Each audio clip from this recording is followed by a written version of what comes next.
everybody. Welcome back to TableTakes. It's game night. Today, we're going to be doing some character creation and cooperative world building for the RPG Monster of the Week. Thank you for joining us. I hope you have a great time. Folks, we are going to get started with this little document that we have pulled up on the screen here. It's our notes for the campaign. So I'm going to be running y'all through a couple episodes of Monster of the Week. So you get the sort of gist of what a short campaign of Monster of the Week feels like. Now, we played this once before, so you have an idea of how Monster of the Week works. But there are a few things that I sort of retconned, GM hand waved a little bit. There are some things that are going to be changing this time around. We're going to get the full Monster of the Week experience. I love this system. I love this game. I'm so happy that I get to share it with all of you. So thank you. Thank you for this opportunity. All right, folks, let's jump right into the setting framework. What does that mean? You know how some settings are medieval fantasy, some settings are modern day, some settings are sci-fi, some settings are way outside of those ranges. Well, in Monster of the Week, we get to choose what setting we want to play in. And this one in particular that we have chosen is called the Monster Marches. Ooh. Monster Marches is played in a sort of familiar way if you've ever heard of the Witcher series or the Lord of the Rings series. So, in the Witcher series, you have sort of this avatar, this main character who isn't really trusted by everybody, even though he keeps on helping everybody all the time. And that's kind of how it works in this system. So let me give you a rundown of all the things that you'll need to know about the lore of the Monster Marches. I summarized it for you here, but I'll give you some notes to look back at while we're playing. Okay, so long ago there was a kingdom, and it split into two separate nations. We've got on the one hand the Iron Principality, and on the other we've got the Monster Marches. So the Iron Principality is run by someone named the Crown Princess.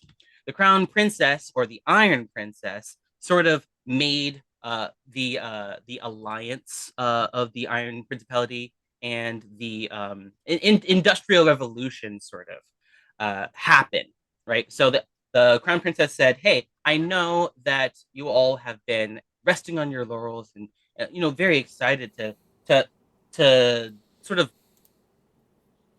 stay the way things normally are. You're all about tradition. That's cool. But what I want to do is I want to cut down every tree in the forest. I want to dump all the pollution we could possibly dump into the lakes and oceans and rivers. And I want all of our technology to be as powerful as possible, regardless of what anybody else says. Now, the world is very magical. And part of the world is this place called the Wild. Now, the wild is sort of all of the nature, the magic of the world is the wild. So we've got mystical creatures in the forest. We've got the world itself is magical. And when the Iron Principality started, you know, running things and running things into the ground as much as they were, taking advantage of the natural resources of the earth, the wild decided to fight back. So the wild, excuse me, um, changed a lot of things. Mainly animals that were sort of mystical, um, very normal, very peaceful, sort of keeping to themselves, sticking to the food chain, became beasts, horrible monsters, hell bent on taking out anything that didn't look like a creature of the wild. All of the spirits that were prevalent in the wild became demons instead. So less helpful, less ambivalent, more malevolent. And then all of the uh, forests, all of the natural planescapes became uninhabitable for civilized society. So Iron Principality sort of sequestered themselves inside the walls of their city. So when that happened, when the wild changed, all of the hunters, the monster hunters, who had a strong tie to the wild, they changed too. And when they changed, they gained these very interesting appearances, very interesting marks and auras. So their connection to the wild is made known to everybody because of that. Now, let's see what else we have here. So what you'll be trying to think about while we're playing through the monster marches is that you're not going to be tied down to any specific alliance. The Iron Principality is all about production and development at any costs. And that means tearing down the wild. Now, hunters are connected to the wild, as I said, and you'll be playing hunters. So nobody in the Iron Principality is really going to trust somebody that they're warring against. Same thing goes for the creatures and the spirits of the wild. Not only are they warring against civilized society, aka living beings walking around like they own the place, such as hunters yourselves, but also spirits never really talked in the first place. They never really had a chance to. Um, they never figured out how to communicate effectively with mortals. So you're not going to be getting a lot of help from them, Okay. or trust from them either. Dang. And of course, the monster marches. This other nation is caught in the middle of this battle that's never ending between these two warring factions. And even though you're doing your best to help them, they don't really trust you either. You're connected to the wild, and that to them means that you're on their side. You're part of the war. So when you come knocking on somebody's door and say, "Hey, can I have a place to sleep tonight?" It's normal hospitality that people would expect anybody to offer to them. Unfortunately, when people know that you're a hunter, they shut their doors, they lock them, and they pull the shutters down because they don't want any part in what's happening to their forgotten lands.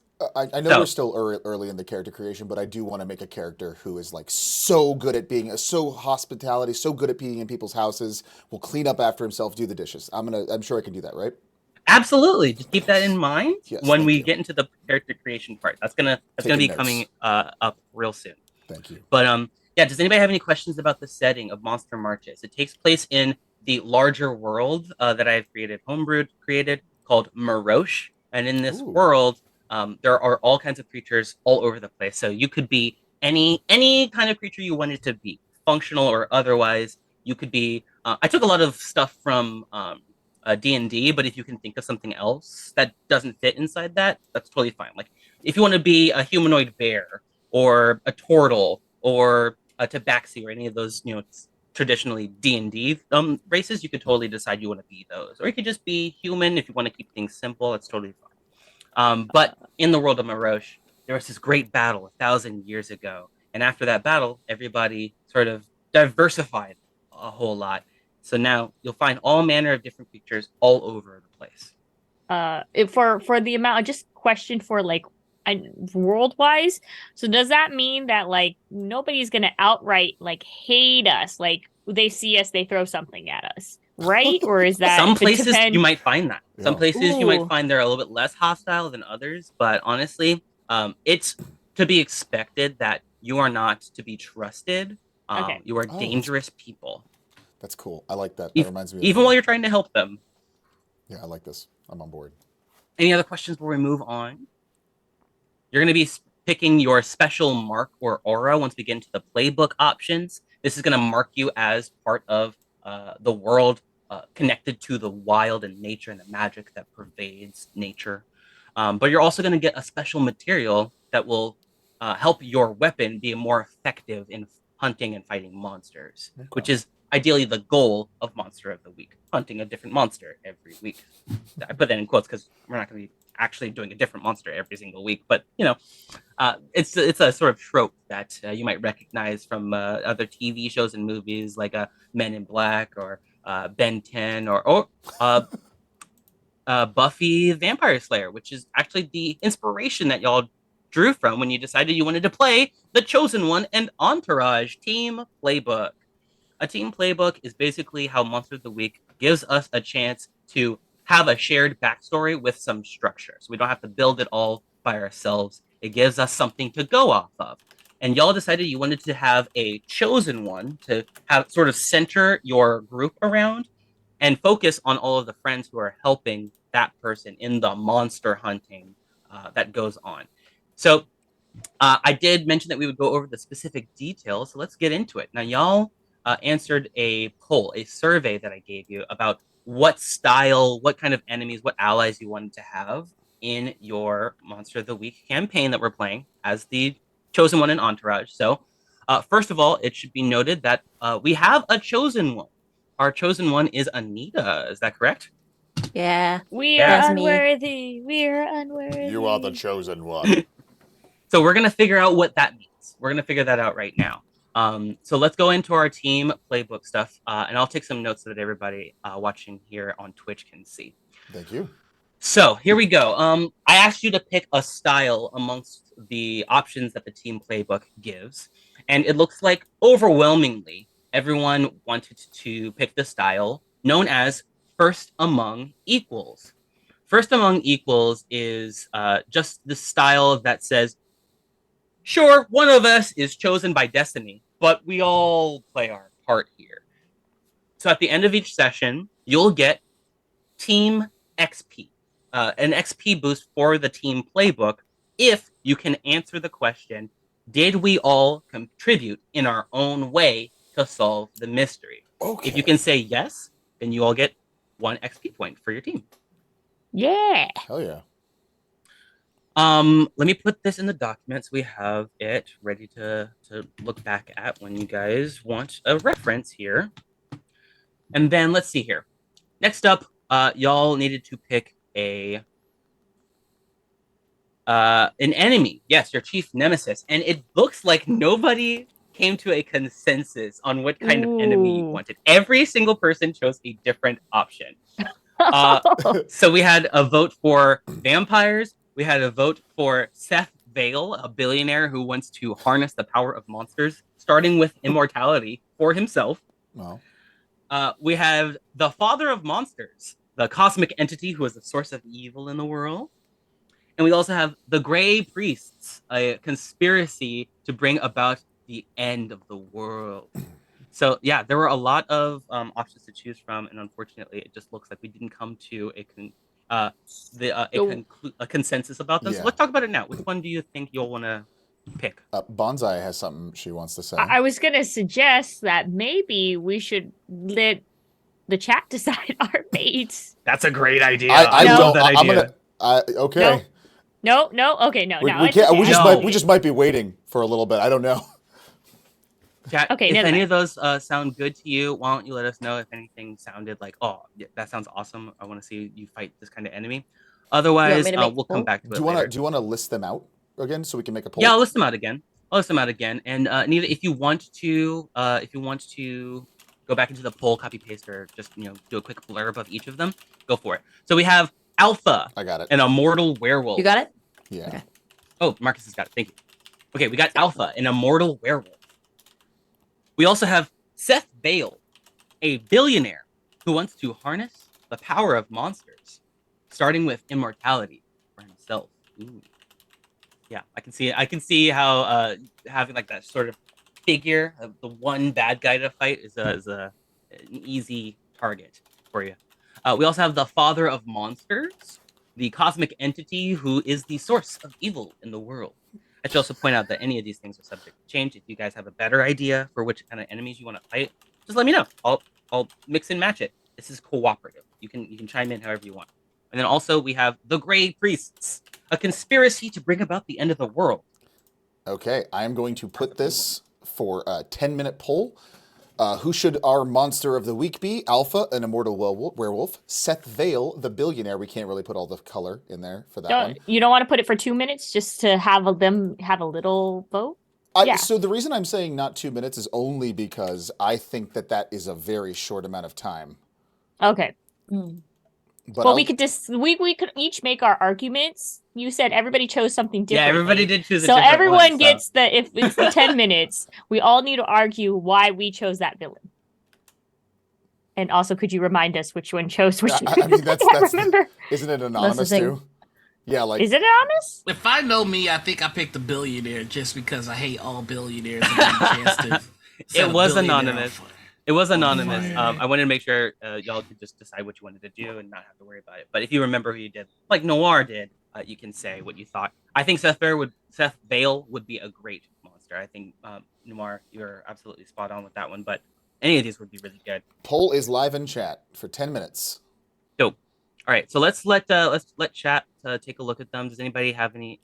Yeah, Bonze, did you want to say which one you chose? I can't remember, but I Mhm. think it's the cultists because everybody likes a good cultist.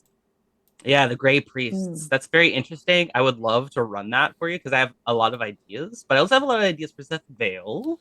So I could make either of them work. I could make any of these work. Marcus, what are you gonna say?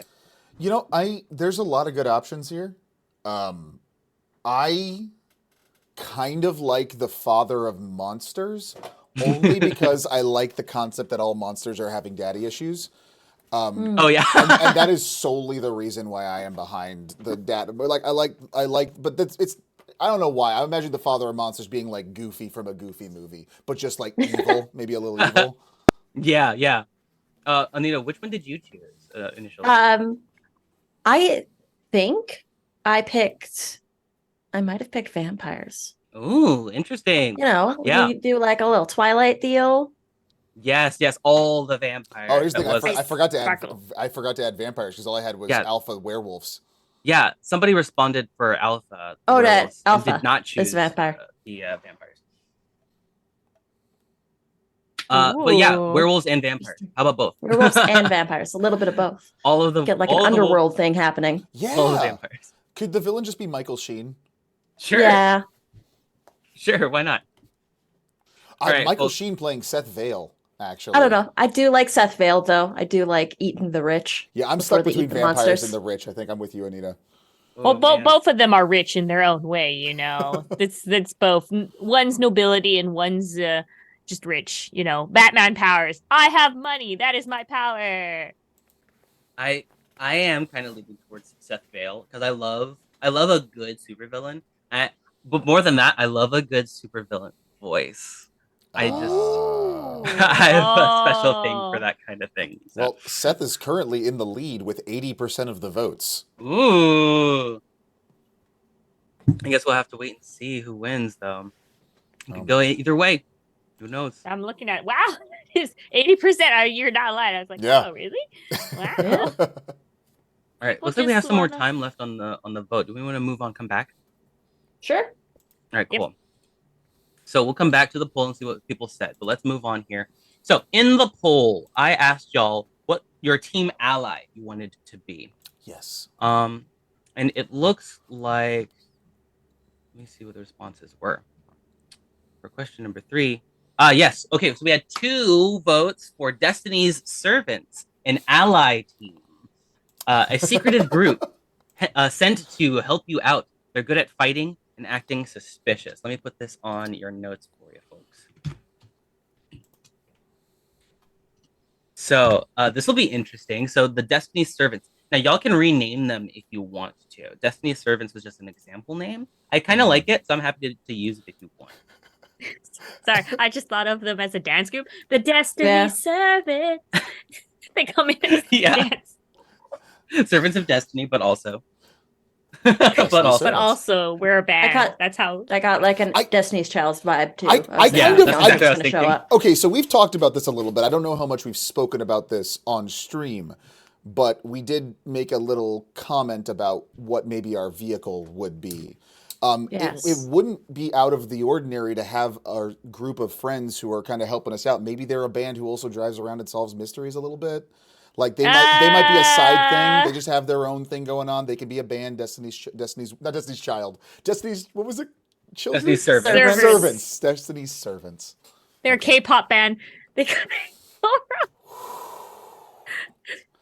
I think maybe I'm just sorry if I I'm like just that idea. talking too So much. they're a Like, K-pop band on the road, Solving helping you mysteries. out and solving mysteries. well, that's their cover. All right, that's their cover. Yeah. Oh, then when okay, we really gotcha, need gotcha. them, Yeah. when we really need them in the third act, they'll call their army. But they also get intro with music every time they come in. They're like da da da da. I don't know why. Never mind. Never mind. I'm just Interesting. Okay, I have a lot of No, I'm here questions, for but it. I'm gonna save them. I'm gonna save them. Okay, let's move on to our team moves. So y'all, we have another split vote here.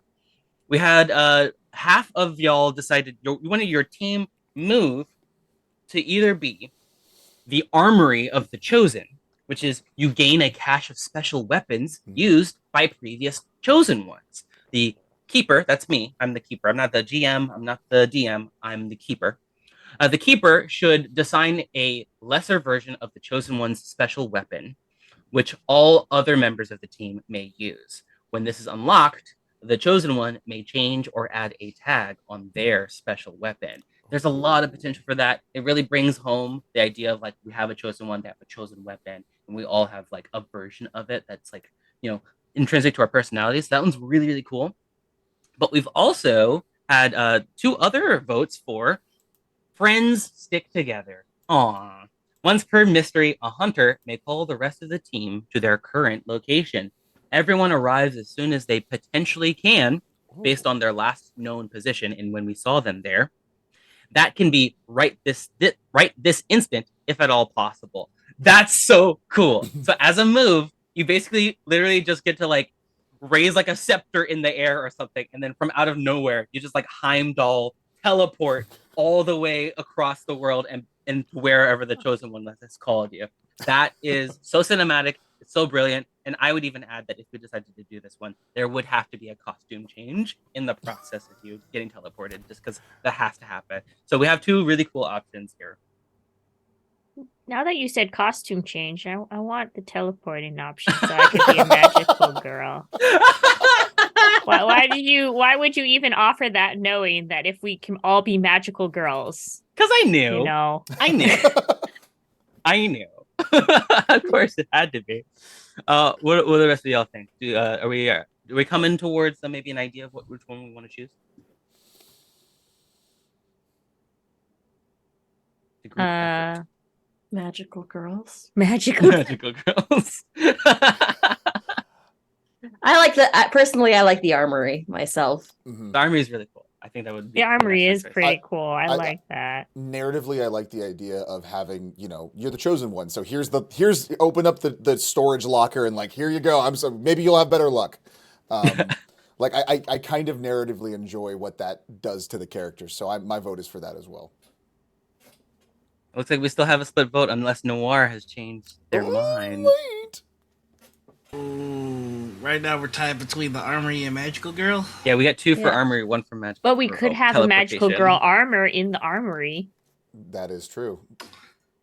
But is it really a magical girl armor if there's not a transformation scene? You did the henshin sequence. I'm gonna go. I will break the tie if I have to. I'm gonna go with armory. Okay, looks like we're going with armory. Armory. Cool. So that just means that y'all will have a cache of special weapons used by previous chosen ones. And I will design a lesser version of the chosen one's special weapon, which we'll get to once we get to the playbook creation, which all other members of the team may use. When this is unlocked, the chosen one may change or add a tag on their special weapon. And that's in addition to the special material that weapon is made out of for being part of the monster marches. I kind of love the idea that, if you're the chosen one's friends, you do get a replica to use and to remember your time by. Like there should be like a little engraving on it. Little friendship bracelet. Exactly. It's not as good as my chosen one weapon. But well, technically, I guess that is the basis of Sailor Moon because she had the real weapon and everybody had like we're still magical girls. I think you're absolutely right. And if you want to be magical girls, that is completely up to you. 100%. I'm tempted to give you both moves because it sounds like y'all really want it. Do we need to do cat eyes? Like, oh. Tell you what. Boots. I'll put some thought into it. I'll put some real deep thought into it, and I'll see what I can come up with, and I'll bring it to you, and I'll see if you like it. Once we come back for the actual session next, not It is next week. Yeah, we're playing next week. Okay, cool. All right, and then our final option for Monster of the Week here. Once again, we had a very split decision. So we had assets. We have a lot of different options for assets that y'all had to choose from, and we didn't have a 100%, but we did have a lot of repeat answers. So two folks, and I'm assuming all four of you want this, added a custom asset called the Baba Yaga Chicken Hut, which Yes. I Yaga chicken hut. Baba Yaga chicken hut. Baba Yaga chicken hut. Baba Yaga chicken hut. Chicken hut. does anybody want to explain what the Baba Yaga Chicken Hut is? Because I am lost Yeah. beyond words. All right, so we got a transport, right?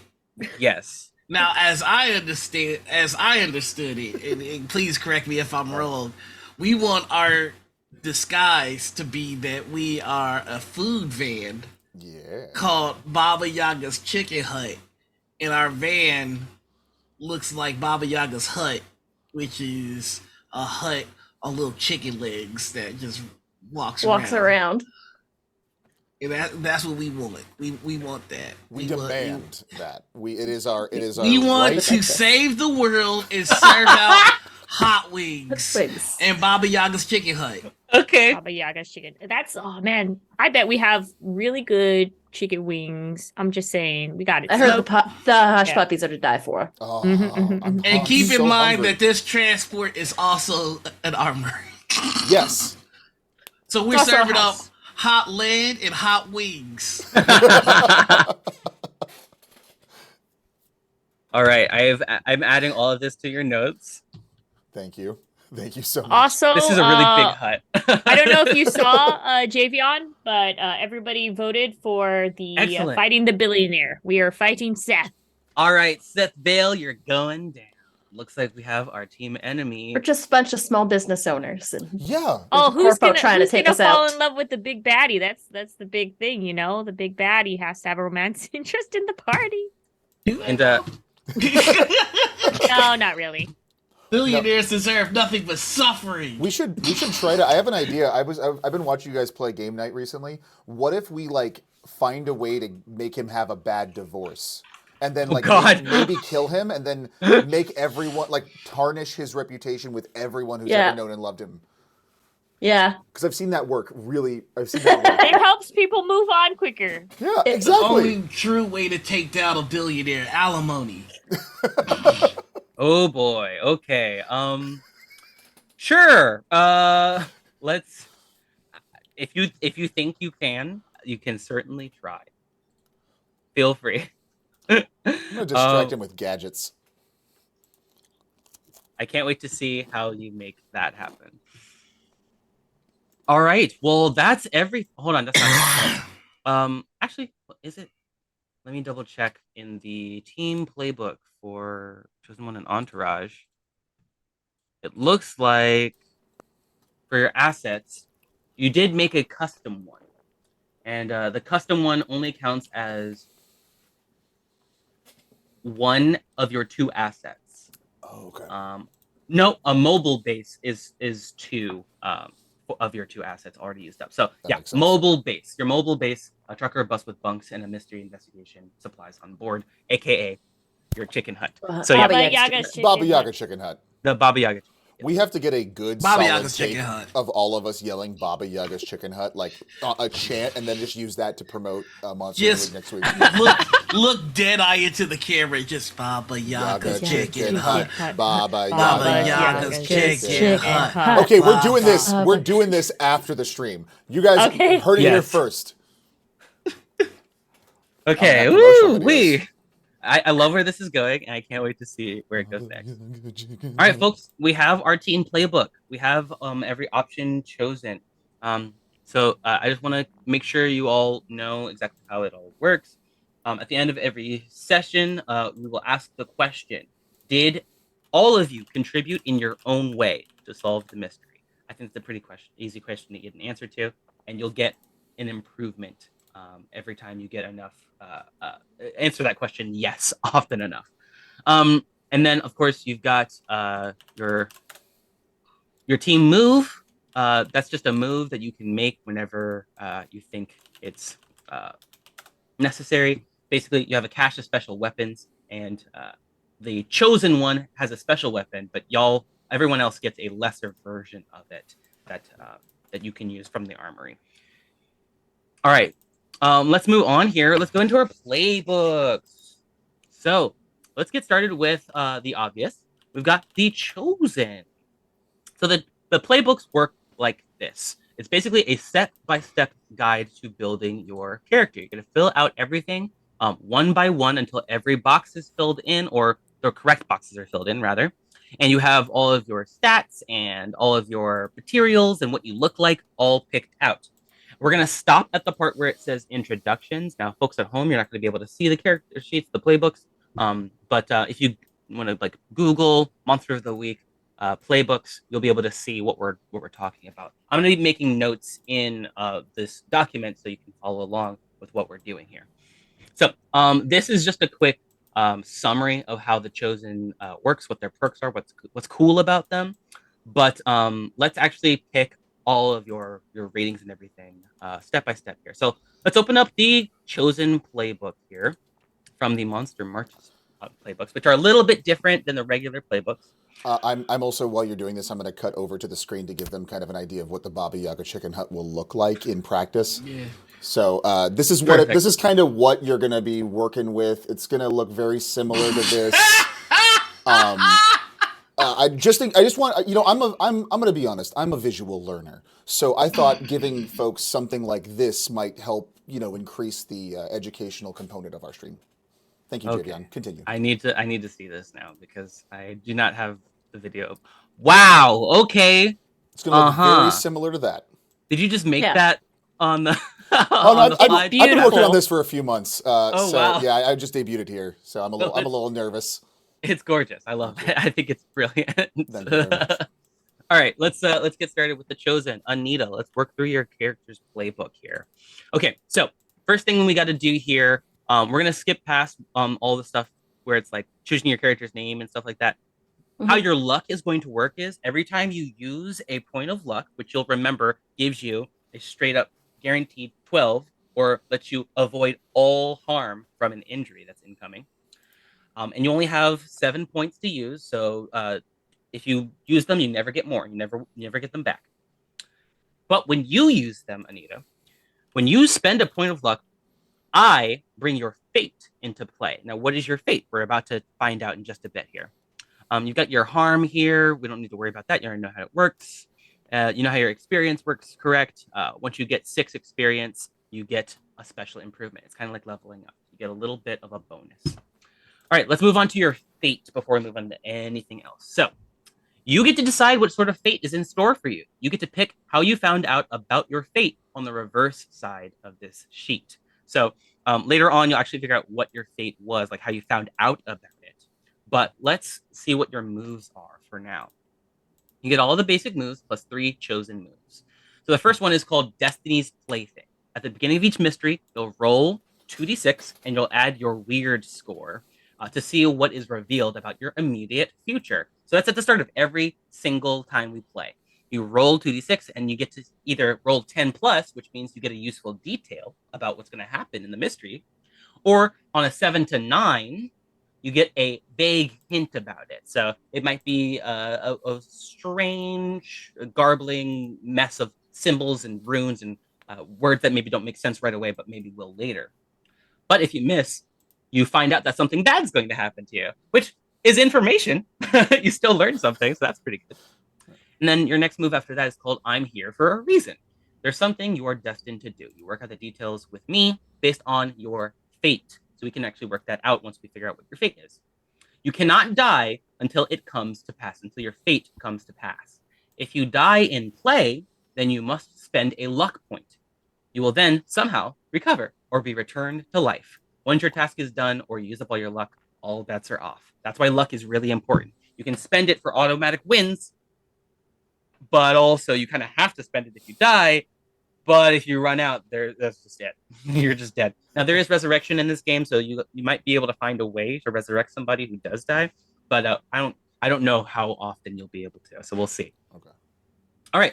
Now, Anita, you're gonna have to choose from one of these 5 different moves. You get to add one of these 5 moves onto your playbook. I'm gonna read them off really quickly. We've got the big entrance, which says that whenever you make a showy entrance into a dangerous situation, you roll and add your cool modifier. You've got devastating, which lets you inflict extra harm when you inflict harm on anything, monster or otherwise. There's the dutiful move, which says that whenever your fate rears its ugly head and you act in accordance with any of your fate tags, you get experience. So it's another way to get more experience.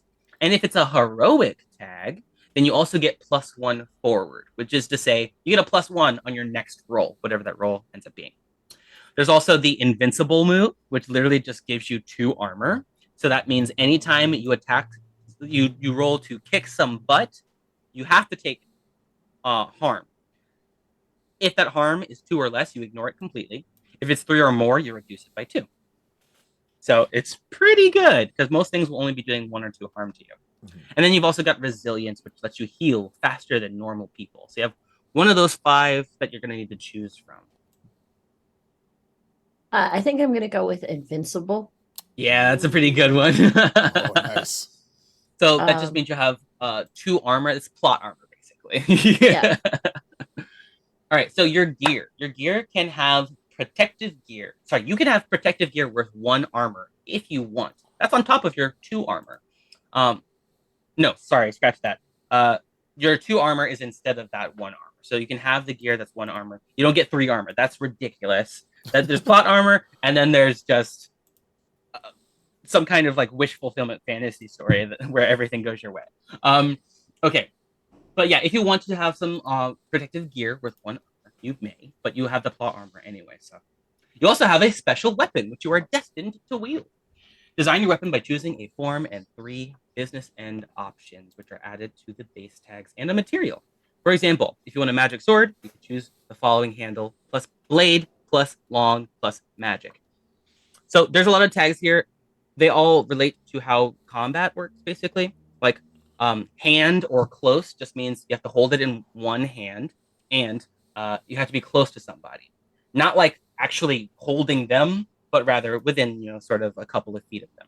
Okay. And then there's heavy, which means exactly what it sounds like. They're all pretty self-explanatory. So I'll let you take a look at those and pick your magical or not special destiny weapon. And then you're going to choose a material, what it's made out of. Steel, cold iron, silver, wood, stone, bone, teeth, anything else. Yeah, you can make it out of teeth. Okay. What's wrong with that? You can make a lot of things out of teeth, actually. You can. Teeth. So, Teeth. why don't I give you a sec to take a look at that, and then when I come back to you, hopefully you'll have had a second to choose your pronouns, what you look like, your ratings, and really importantly, your fate, which is going to help other people decide some things about what their characters or player books are going to do as well. Sound good? Sounds good. All right. Yeah. Did you have a question? Oh no, I just said that I just already chose. I'm going with a 2-handed. We're gonna do artifact, and we're gonna do blade. We're gonna do a heavy blade.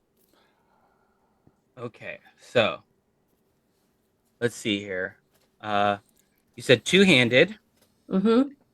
Artifact. Uh-huh. What else was it? Blade and heavy.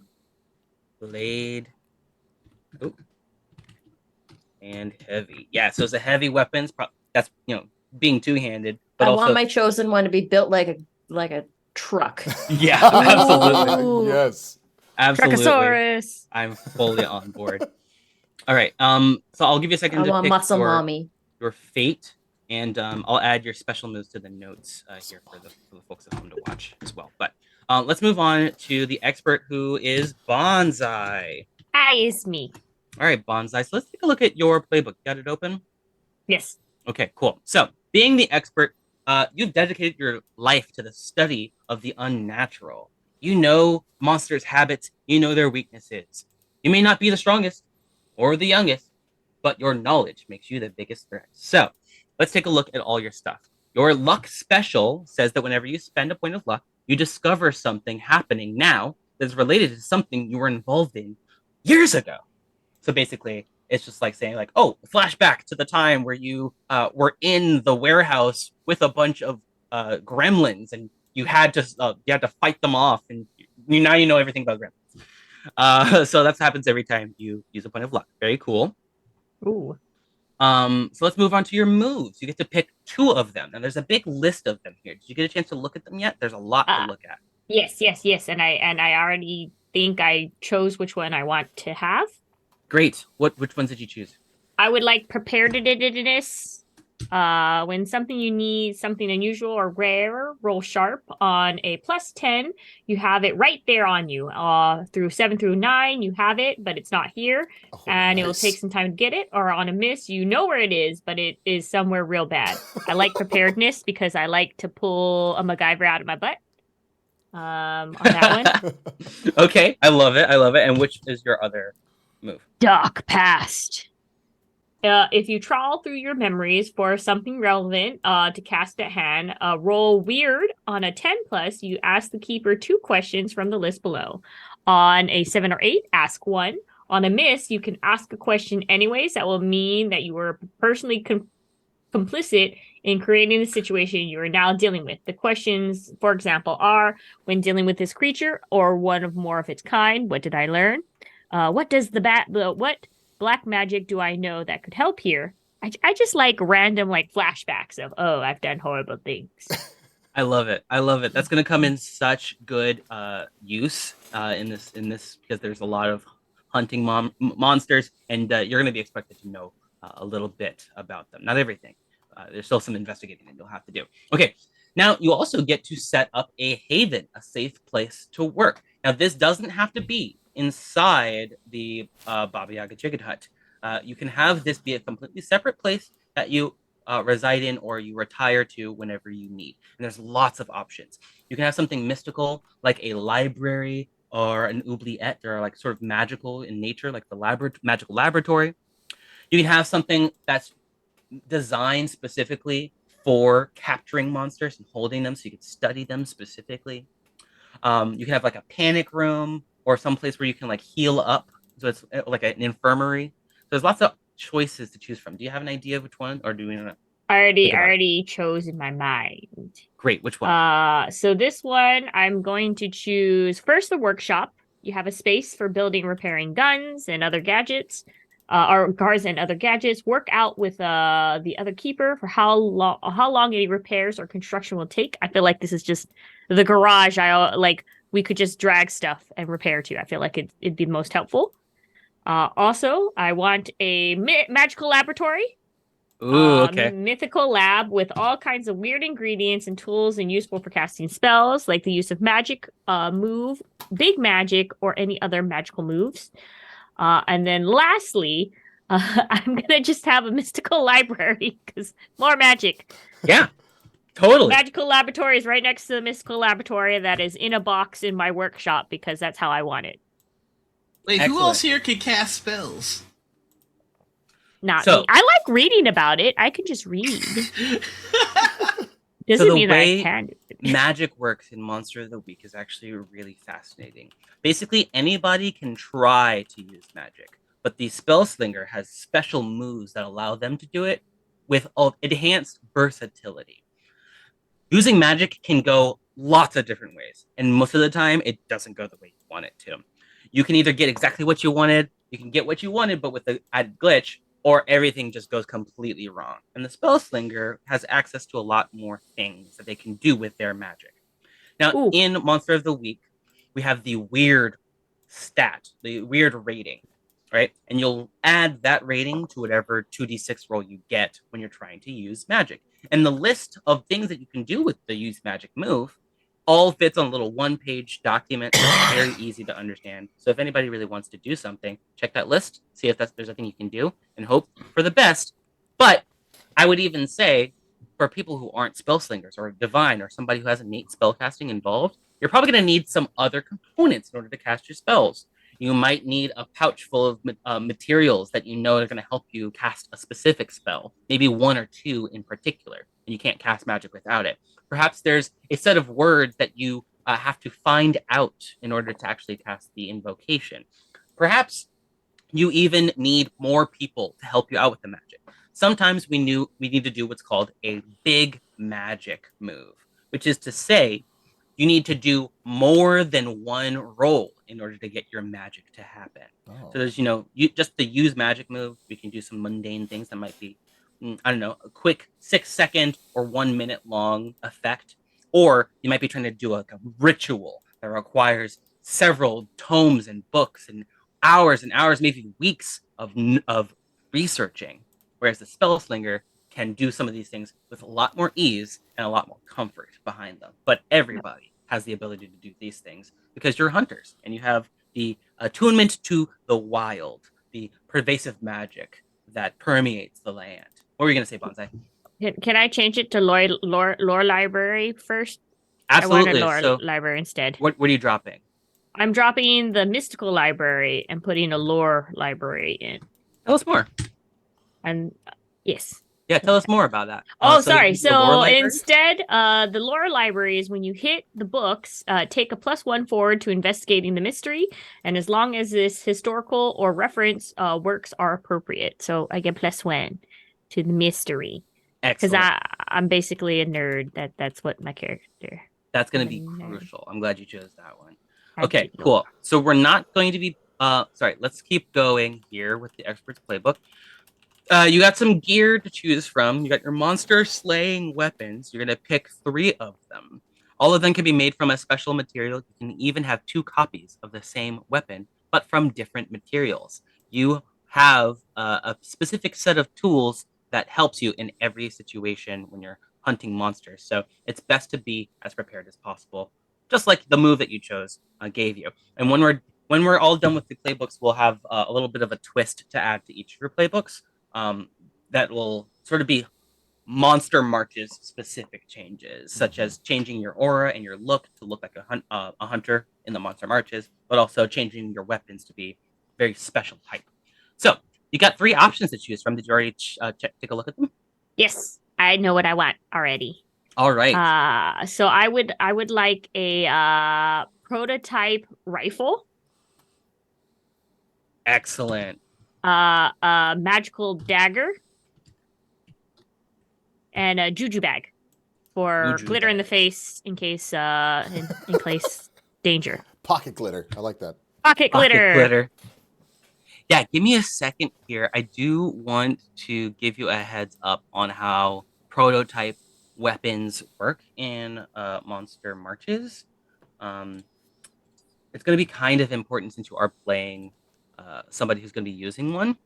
Yeah. I know it's loud. Yeah, exactly. They are going to be loud. They're going to be a little bit different than just like your average like modern day rifle. You probably already assumed that. I'll look that up and I'll give that to you in a little bit so that you have an Okay. idea of what you're walking into with that. But yeah, you've chosen your gear. Now what you need to do is pick your pronouns, what you look like, and choose one line of ratings. Do you need a second to take a look at those? Let's see. I'll go with the she, her, Cool. and then I was gonna be a dear lady. Dear lady. Okay. So and then pick a clothes rating. Okay, so the ratings, the way they work, they're basically like stats. They give you bonuses to certain roles when you're making moves in the game. So, charm is your charisma and your communication skills. Cool is your ability to stay steady when you're under pressure, to keep your calm and steady your hand. Sharp is your wit and your cunning, your intelligence, basically.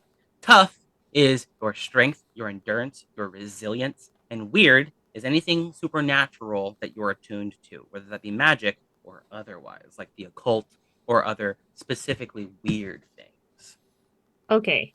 I think I'm gonna do with the second one, which is charm is 0, cool is +1, sharp is +2, tough is -1, and weird is +1. Charm 0. Let's see here. What was the rest of it? It was charm 0, cool 1, sharp 2, tough 1. DC. Okay, cool. I'll add that in just a bit here, but I think that works perfect. Okay, and then go ahead and choose your look.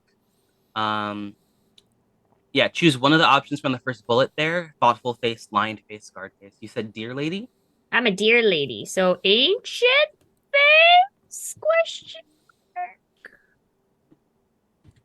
Like it's a kind of mythical person. I recently played the gosh darn I'm blanking on the name right now. The King of the Bush. Gosh darn it. Oh God, I don't know. Okay, Uh never mind. It's a ooh. recent video game. It was a recent video game, and I can't remember. It had all those very cool fairy tale vibes, and there was a deer lady you had to beat up. So I'm really into deer ladies at the moment. Oh, okay. Well, I think that works perfect. I think that's everything we need for now. I'm gonna have you hold off on doing anything else on your playbook, but we have your full playbook ready to go here. Excellent. Yay! Okay, so let's move on to our two others. We've got the Spell Slinger. Yep. That's gonna be Noir. Mm-hmm.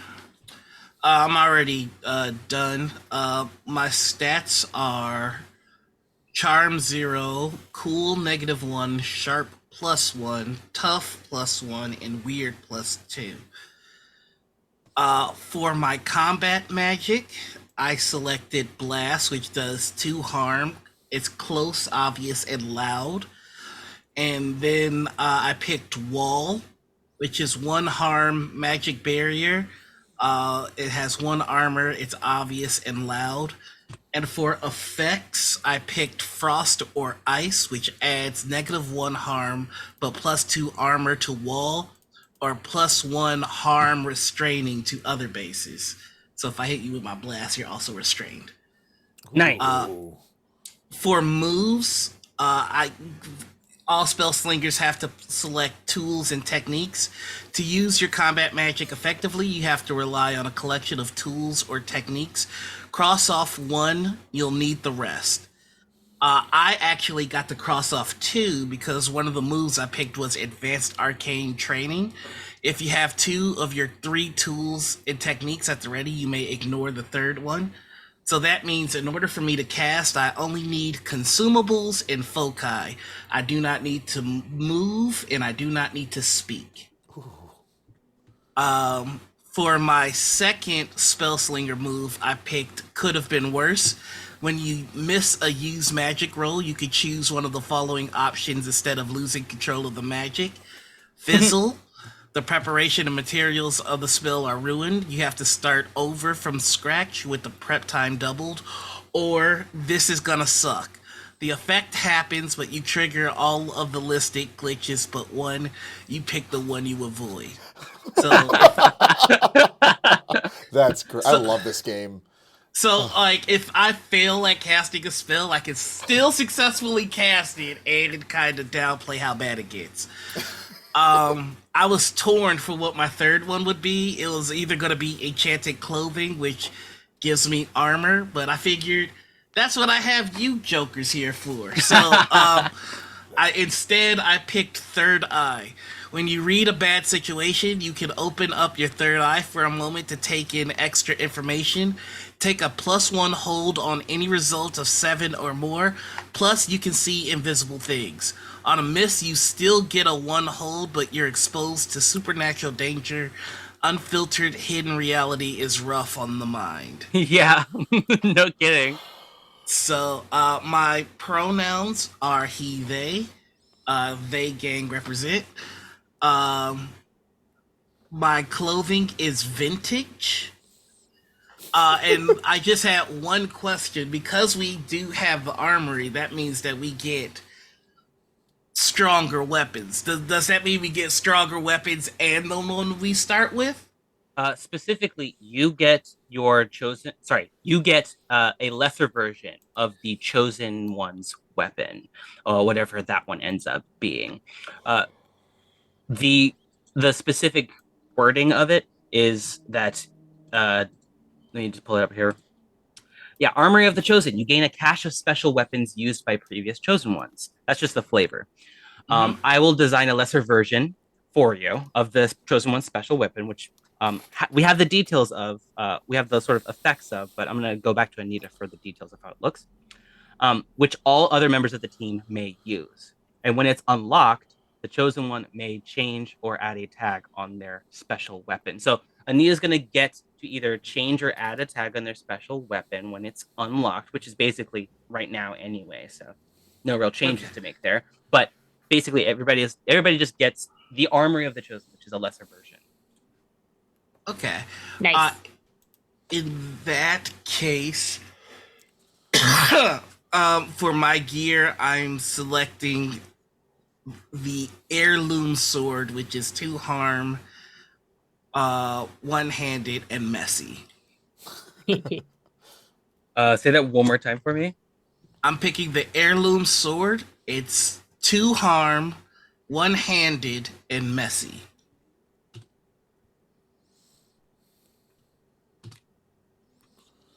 Yeah, you're gonna be covered in all kinds of nonsense.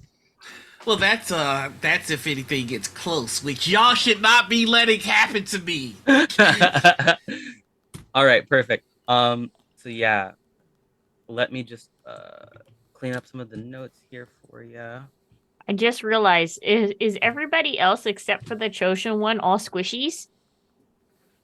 Well, you could pick as part of your gear some armor that helps you a little bit, or you can choose some moves that help you in combat stay alive a little bit longer. But yeah, the chosen one has plot armor. Everybody else is you're going to be using your techniques and your wits or other things in order to stay out of harm's way. So I wouldn't say squishy so much as specialized. Tough as hell. Okay. Noir, I think that's everything for your. Am I missing anything? Nope. Bellslinger, huzzah. All right, dope. So let's move on to a very, very special playbook. This is called the Unkindled. Now, I'm hesitant to go into detail too much for this one because Marcus right now cannot access the playbook. I can Correct. describe a little bit of the things that you'll be looking at, and I'll let you try to get in the mindset of your character now. Okay. Before we all move on, because I want everybody to do the character creation and stuff together. Okay. So basically, it's exactly what it sounded like when I had mentioned it to you before. Yeah. It's Dark Souls. You get to be Dark Souls. You get to be Bloodborne. You get to be Demon Souls. You get to do a bunch of dodge rolls. You get to resurrect yourself every time you die the next day. But you also have sort of a curse that you are trying to constantly. Uh, uh, it's kind of like a warlock. You know, you have a duty. You're called back for a reason, and you have to you're sort of beholden to that idea. So let me pull up that playbook for you, and I'll go through it for you. Yes, In the please. meantime, Anita, let's go back to you really fast, and why don't you tell us what you have decided for your fate? Okay. So for my fate, how I found out, I was trained from birth.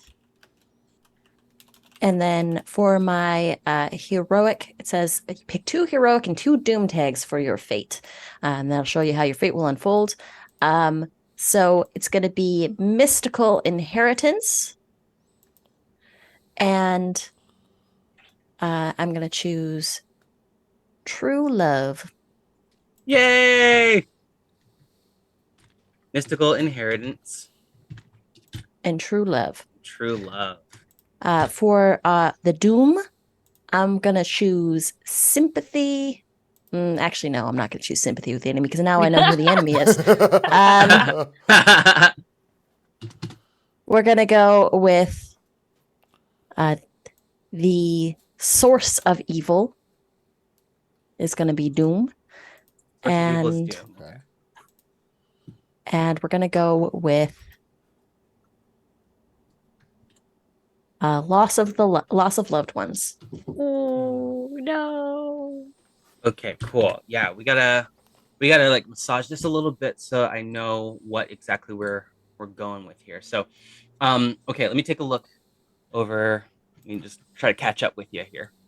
Mhm, Okay, so for your fate, your heroic, yes. Oh, something I'm throwing at you based on your fate. You went with mystical inheritance and true love. Okay, so yes, you are destined to fall in love. That's part of Yep. your destiny, and you've got a mystical inheritance of some kind. Is it physical? Is it metaphysical? Who knows? And the Mm. doom when things go wrong, when things are not going so well, uh, it's pretty vague. But the source of evil, so something related to that will take place, and then we also have loss of a loved one. Now that can mean a lot of different things. I'm not. I don't know if. I mean, if you're truly doomed, I may end up doing something crazy. Somebody might just get like snatched up by a raptor that's like flying by or something like that and never seen again, or lightning might get like stricken down because you like turned away from the path from your destiny or something for too long. So something crazy could happen. I basically have free reign to do whatever the story wants me to do once you are doomed, which is to say you are out of luck. And then let me just double check I remember which moves you chose. Invincible, Mhm. I'm here for a reason, Destiny's Plaything, correct? Yep, yep, yep. Excellent. Okay. So, it sounds like we have your fate ready to go. Um, you are destined to do something. I want to work that out with you real fast. So, because based Sure. on the mystical inheritance, based on the true love, you're here for a reason. What do you think that reason is? Let's get some details. So I think that my character might be here to try and bring balance between the monstrous forces and the physical world, um, because they look a little bit like a monster themselves. Um, she, they pronouns. I've chosen young, but with a sort of like I want to say like dragon scales up the side, like a little bit Mm. monstrous. Um, uh, and I Is she chose her or she they? I'm sorry. she's they They. Okay, pronouns. thank you. And so they're a little bit of a monster themselves, and I think that part of their job is to try and find a way to make maybe bring balance to that. Maybe she can talk to the spirits. Maybe she can communicate with them a little bit. Hmm. Not like super like full conversations, but just like get like the gist of what they're saying. Okay, cool. I will take a closer look at this, and offline I think we'll work out some more of the details, but this is Sounds good. perfect. I really love what you did with this. So we have a lot to work with here. So thank you so much for that. All right, Marcus, you ready? I have never been more. Yeah, I'm ready. Okay, great. All right, so um what we're gonna do is we're gonna come up with your I'm gonna give you a list of all the things that you automatically get, and then we're gonna give you some options for what you could choose from. So your luck, you have the unkindled special. When you spend a point of luck, darkness gains upon you and the fire. So Okay. basically what that means is as you get closer and closer to doomed, more and more darkness creeps up on you, looming in the distance, ever closer to dragging you back to the other plane that you came from, So that you were that's what's plucked been from. happening to me lately. That makes a lot of sense. Yes. So the unkindled is basically just one who fell and has been rekindled, has been brought back for a very specific purpose. So we got to come up with that as we look through our different moves here. So you start with one move called Call of Fire. You already failed to save the world and died. Ooh. Time passed, and as the fire fades, it calls for you once more. If you fill all of your harm boxes, basically you die, your body turns to ashes and reappears with its gear in the last place you took a rest, or the last place you consider to be your home. When you are resurrected at the beginning of every mystery, you are undead and only have 4 harm boxes, making you easier to fell. Also, almost instantly, not yet, but almost instantly putting you in the unstable category. 1 damage and you'll be unstable, which is to say you'll be taking injuries once in a while until you are able to alleviate it, which really is going to be tricky to do for you. Whenever you want, you can use 1 luck point to become embered and show your true strength. When you're embered, your harm track is fully available, meaning you go from 4 to 7 if you were undead before. Okay. And you can add fire to every attack, which is just another modifier that might light somebody on fire or do something else that you do something else that fire can do. It really just lights thing on fire. I mean, what else does it do, right? Okay, so you have 2 options here. I'll give you a little bit more details if you're curious. We've got the dodge roll. We've got magic domain. And you gain the benefits of one of the following magic domains, either miracles, sorcery, or pyromancy. Okay, so we've got those 2 so far, dodge roll or magic domain. And if you choose the magic domain, then you don't get a second one. Okay. We've also got convergences. Basically, what that means is realities intertwine and show you the evanescent ghosts of other unkindled actions or last moments as they live through similar fights as your own. You also see messages that they carved as hints or warnings. So you know exactly what I'm talking about there. Oh yeah. You've got the parry, which says that whenever you should kick butt, you can decide if you want to try to parry instead, which is a special roll that you get to do to try to read your enemy's pace. You've also got the life offering. When you protect someone, you may decide to just sacrifice your life and succeed as if you rolled a 12. You mark experience if you do it before you roll. If not, your sacrifice succeeds but does not grant you any experience. AKA, put your life on the line and knowing that you can come back easily, just tank all the damage for somebody. And then finally, we have homeward bone. By reducing to dust a small bone in your hand and saying a prayer, you can teleport yourself and your companions to the last place you rested or the place you consider home. So that works in tandem with the call of fire. Oh yeah. So you have some options here. Do any of them speak out to you? You can pick any 2, unless you pick the magical one, which is just the only one you can choose if you choose that one. Magic domain. Okay. I'm between a couple. I will say it's throwing me off. It's not no one's fault but my own. It's throwing me off that I can't read what the choices are. Sorry. No, it's like, yeah, it's not, no need to be sorry. I'm like trying to remember and then I'm mixing a few up. Could you give me that second one you gave again, please? Yeah, so we got dodge roll first, and then the second one was called magic domain. You gain the benefit of one of the following magic domains. And you can choose another one later on with an improvement to choose a second domain. So you've got miracles, which draws on your faith to bless your allies to either heal them or protect them. You've got and you also gain +1 to your next roll after you use magic this way. Sorcery lets you sharpen your mind, and you get +1 sharp. That's just a straight up bonus instantly. And then there's pyromancy, which lets you harness fire. I like the lets fire you kick part. butt using +weird instead of +tough. I gotta go with the fire. Yeah, no, that's it. Okay. Fire. So actually, I initially read this wrong. So you can do this once, or you can do it twice. So you do this once, you get the pyromancy, and then you can choose another one, or you can choose a different move as well as the magic domain pyromancy.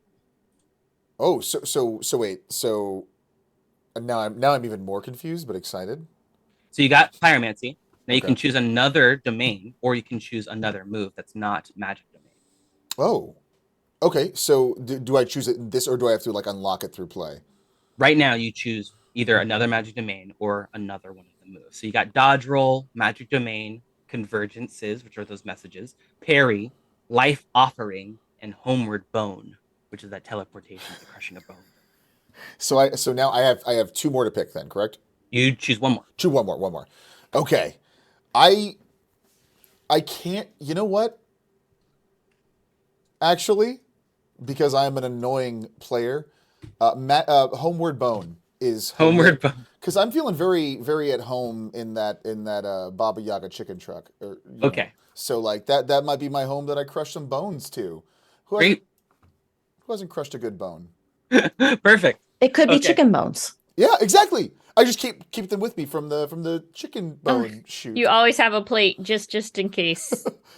So what we're gonna do now is we're gonna skip over the gear, the looks, and I'm gonna let you work on those on your own since we don't have a lot of time left. Mhm. And I want to get to the introduction, the history, and all the other interpersonal character stuff. And because I'm doing this, I want all four of you to know if you want to change anything about your playbook, just let me know before next week or on the day of next week before we play. Okay. And I'll let everybody know that we're changing it. All of this is just temporary, so you get an idea, and then we'll finalize everything next week. Sound good? Good. Thank you. Dope. All right, so let's get into our character playbook introductions. You'll introduce your players to your playbooks to each other, your characters to each other, and then you'll talk about what you look like, your pronouns, and then we'll get your player background history, which is to say, first we're going to go around one by one. We're going to start with Bonsai, then Noir, then Anita, then Marcus. Actually, we'll end with Anita. And then we're going to go around again, but each person's going to pick a reason why you know one other person twice. So Bonsai, you're going to have a relationship with either Noir, Anita, or Marcus. Two of the three other players, you're going to have a relationship with them. Either you're related, or they stole something from you, or they owe you something, or you saved their life at some point. There's going to be a lot of different options to choose from. So let's start with Bonsai. What's your character's name? What do they look like? Introduce them to us, please. My name is Anu. Anu, Anu, and I'm a deer lady. So it's a hybrid of a person and a deer. Yes, a deer lady. I honestly wear old clothes. You're not actually really too sure, it's like a mishmash of old clothes. Like I might have been a hoarder or something in various times of my life. And I just kind of keep whatever is, but I stick to the like earth tone palettes. So like greens, browns and stuff. It's just worn clothes, old worn clothes that I wear. And then I am going to say that Marcus's character knows some of my dark secrets, but they've agreed to keep quiet about them. They basically know that I wasn't a great person, and now I'm doing things to kind of make up for the lives that may have taken beforehand but those lives, although I shouldn't have been Judge Drury, and they weren't great people to be around. The world's kind of a little bit better place. In my opinion, the world is a better place without him having there. But I still feel guilty of having to remove them from the world. So I try to make up for it now, doing good, you know? Excellent. Yeah. Okay, great. So basically the reason you and the Kindled know each other is that the Kindled somehow figured out, knew your secret. Did you tell actually I'm gonna ask Marcus this. Marcus, did your character were you told by Bonsai? Anu? Did you find out at some point during your undeath? That's I'm actually gonna if apologies if I'm using this incorrectly, but I think it might have been there were words part of the words that were written from the dead. Yes. That is my ability. I'm assuming I saw something from there, and then I was able to recognize or. I mean, worst. I was thinking like, oh, I crushed some bones and I teleported, and she was right. They were right there killing people. But no, I think definitely they saw this from the writing of the dead, or those who weren't able to come back. Mm-hmm. I like that Bonsai. I know. I was like, it's a good one. Yeah. This is so good. Okay, so yes, the unkindled. So you at some point during your tenure as a servant of the living, you saw a phantom of one of Anu's victims being brutally cut down, and the details of which we can just leave up to y'all. But I love that that's how y'all know each other. And Anu knows that you know, and you know that they know you know. So it's like you guys, y'all are just like in cahoots with one another, keeping Anu's secret. Mhm. Anu, I believe you get a second one, don't you? Yes, I do get it. I was just wanted to make sure that we were through the whole character arc Yeah. there.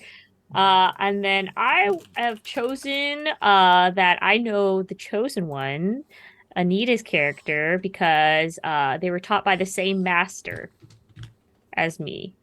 And Oh. then like how it end like it said for this, the prompt is ask them how it ended. Like, do I ask me or ask Anita? Let me see here. What does it Because say it says specifically? you were taught by the same master, ask them how it ended. So Yes, Anita. Anita answers that okay. question. I think that it ended with our master dying. I didn't kill Mm, him. And No. like it wasn't you, it was like something else took our master from us. Hmm. excellent. Okay, we actually did this a little bit out of order. We're just going to do the introductions real fast so Oh, everybody knows who each character is. And then we're going to Yes. jump into the history. So thank you, Bonsai. And we can just change things if you want to change anything. Okay. All right, Noir, your character's name and their look and whatever you want to introduce to us about them. Hello, everybody. I'm playing a spell slinger by the name of Gunther McHammer. He's a former CPD detective who got kicked off the force and has been stumbling into magical cases and has accidentally learned how to cast magic of his own. He looks like any cop on the first season of Law and Order. He's got the dusty brown trench coat. His focus is his old detective badge, and he wears sunglasses. And he's got a sword that he hides in the duster, that big old coat. Um, he tends to wear a white button up underneath the coat, which has a propensity to have mustard stains on it. And his tie is never tied all the way up. It's forever just like he's winding down. So yeah, that's Gunther McHammer. Dope. Dope. Excellent. Okay. So I got a lot of the notes there. Feel free to remind people of things while we're going through the histories and stuff, but excellent Mm-hmm. work there. All right, Marcus, I know you didn't have a lot to go off of, unfortunately. Well, no, this is great because I'm going to give you exactly what I got. Okay. So, Perfect. right now, because I just started up the game, my character is you played a FromSoft game, just a skinny, long, white person with no clothes on. Because by the time we play the game next week, I'll have fully created the character. So, but I'm tweaking with the things, I'm moving the faces, I'm moving the parts around, so you don't fully know. What are their pronouns? The pronouns are he, him at the moment. Okay. So skinny, naked. There'll be more, but that's where it is right now because I just got to the character creation suite. Brilliant, brilliant. Okay, great. Okay. Excellent, excellent. And Anita, what is your character's name and what do they look So Opie Oh, is my character's name. OPEY, short for Calliope. oh, I love I love it. I so love much. them so much. Protect. She, they pronouns is like a 6 foot something muscle mommy. Because I chose a +2 in tough and a +2 in cool. Sort of young, kind of like dragon scaly face, wears like leather, looks like a typical Dungeons and Dragons barbarian. But has a long two-handed sword that's Damascus steel with precious stone inlay. And uh and yeah, that's Calliope. Brilliant. I love Or it. I love it. Opie. Opie. Okay. So let's see here. Whoops. Sorry. Okay, so now we're gonna go through the histories. Bonsai, you've already chosen yours. Anu, I'm sorry. shares a secret with the Kindled. Rather, Anu has a secret. The Kindled, unkindled, knows it. But also you, and Opie were taught by the same hunter how to be hunters. But for some reason, the master died, and that's how your tutelage ended. And now, well, you work together. Uh, let's head on over to Noir. Noir, what history point do you want to have with one other hunter? Oh, that's a good one. Oh, I got one. Uh, hey, Opie, you want to be an on again, off again love interest? Ask them what keeps you apart. Tell them what keeps you together. I love it. There's some passive aggressiveness here because Anita hates Gunther McCann. I hate Gunther so much. That It's makes my it least perfect. favorite character. Really? That's a lot of ground to cover. Well, This is so the Anita, question- but Opie Huh? loves Gunther. Okay. But Destiny keeps them apart. Okay, I'm down with it. So there's my. Okay, so Opie, what keeps you apart and what keeps you together? What keeps us together and what keeps us apart is the same thing. It's the call of destiny, and the fact that true love is going to be what Opie's heroic call is, and losing Gunther is part of the doom, right? So Yes. I'm romancing Noir's PC, but not the way I wanted.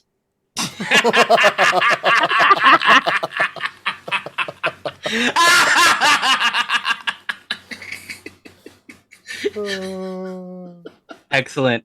Okay. Gunther, one more history. Ooh, let's see. How about hey Bonsai, you wanna be an old rival that has turned into a tight friendship? Tell them, tell me what we once fought over. I would say it was a drinking contest who would drink the most beers, Oh yeah. or like some kind of eating contest of some sort. I feel like either If or it's a of those. drinking contest, Gunther probably cheated with magic. Yeah, okay, yeah, let's do a drinking contest and we just like drink each other silly. We actually were like we had a good punch out with each other over it. We got rip roaring drunk and then like said every nasty thing in the world and then punched each other silly, woke up, bruised all over, and was like, all right, we're friends now. Hey, I got my drinking buddy. Drinking buddy. Drinking buddy. I'm just taking notes about all of this. I mean, for notes, you could just put Gunther is a hot mess.